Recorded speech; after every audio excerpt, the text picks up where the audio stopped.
നമസ്കാരം. എത്ര റെസ്ക്യൂ ഫോഴ്സിൽ നിന്ന് ഫാസ്റ്റാണ് സംസാരിക്കുന്നത്. അപ്പോൾ നമ്മളിപ്പോൾ ഉള്ളത് മുത്തങ്ങ വനത്തിൻ്റെ ഉള്ളിലാണുള്ളത്. ചെക്ക് ഡാം നിർമ്മാണവുമായി ബന്ധപ്പെട്ടുകൊണ്ട് നമ്മുടെ ഉദ്യോഗസ്ഥന്മാരൊക്കെ ഉണ്ട്, അവരെ കൂടെയാണ് എത്തിയിട്ടുള്ളത്. ചെറിയ ജസ്റ്റ് 2 സെക്കൻഡ് വീഡിയോ സ്കിപ്പ് ചെയ്യരുത്. അതായത് മുമ്പ് നിങ്ങൾക്കൊക്കെ പരിചയമുണ്ടാവും, പല മേഖലകളിൽ നിരവധി പ്രവർത്തനങ്ങൾ കാഴ്ചവെച്ച ഒരു പ്രവർത്തക സംഘാടക സമിതിയാണ് നമ്മുടെ നെസ്ര എന്നുള്ളത്. സാധാരണ രീതിയിൽ ഒരു റെഡ് കളർ ടീഷർട്ടായിരുന്നു ഇടാറുള്ളത്. പരിചയമുള്ളതാണ്, എല്ലാവർക്കും കൂടുതൽ പരിചയപ്പെടേണ്ട ആവശ്യമില്ല. ആ റെഡ് കളർ ടീഷർട്ടുമായിട്ട് നമുക്ക് ഇതുപോലുള്ള പ്രവർത്തനങ്ങളിലേക്ക് വനത്തിനകത്തിലേക്ക് കയറാൻ ബുദ്ധിമുട്ടാണ്. കാരണം എന്താ വെച്ചാൽ ആനിമൽസിൻ്റെ ഡിസ്റ്റർബൻസ് കാര്യങ്ങളൊക്കെ മനസ്സിലാക്കിക്കൊണ്ട് തന്നെ.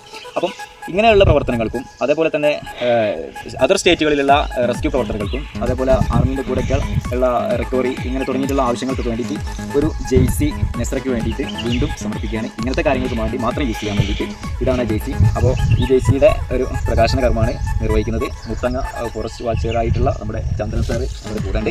അദ്ദേഹത്തിൻ്റെ നേതൃത്വത്തിലാണ് ഇന്ന് ഈ ചെക്ക് ഡാം നിർമ്മാണവും കാര്യങ്ങളൊക്കെ. ഇപ്പോൾ നമുക്കറിയാം, ഈ ആനകളും പുലികളും ഒക്കെ തന്നെ നാട്ടിലാണ് കൂടുതൽ. എന്തുകൊണ്ടാണ്? കാരണം എന്ന് വെച്ചാൽ അവർക്ക് ഭക്ഷണമോ അതല്ലെങ്കിൽ വെള്ളവും ഈ കാടിനകത്തില്ല. അപ്പോൾ നമുക്ക് കഴിയുന്നത് അവർക്ക് ഇങ്ങനെ തുടങ്ങിയിട്ടുള്ള സംഭവങ്ങൾ അവിടെ ക്രിയേറ്റിവിറ്റി ചെയ്യുക, അതല്ലെങ്കിൽ സൃഷ്ടിച്ച് കൊടുക്കുക, ഒരു കെട്ടിടമൊക്കെ ഉണ്ടാക്കി അവർക്ക് മൃഗങ്ങൾക്ക് വെള്ളം കുടിക്കാനുള്ള സൗകര്യം ഉണ്ടാക്കി കൊടുക്കുക, അല്ലെങ്കിൽ ഭക്ഷണത്തിനുള്ള മറ്റു വസ്തുക്കൾ വെച്ച് പിടിപ്പിക്കുക. ഇങ്ങനെ തുടങ്ങിയിട്ടുള്ള ഒരു 1-2 ആവശ്യങ്ങളുമായിട്ട് വെച്ചുകൊണ്ടാണ് നമ്മൾ ഇന്ന് എത്തിയിട്ടുള്ളത്. അപ്പോൾ ഇതിൻ്റെ ജെയ്സിയുടെ പ്രകാശന കർമ്മമാണ് നിർവഹിക്കുന്നത്. നമ്മുടെ ചന്ദ്രൻ സാറ് കൈമാറും. നെസ്ര റെസ്ക്യൂ ഫോഴ്സിൻ്റെ ലീഡർക്ക് കൈമാറിക്കൊണ്ട് ജെയ്സിയുടെ പ്രകാശനം നിർവഹിച്ച അദ്ദേഹത്തെ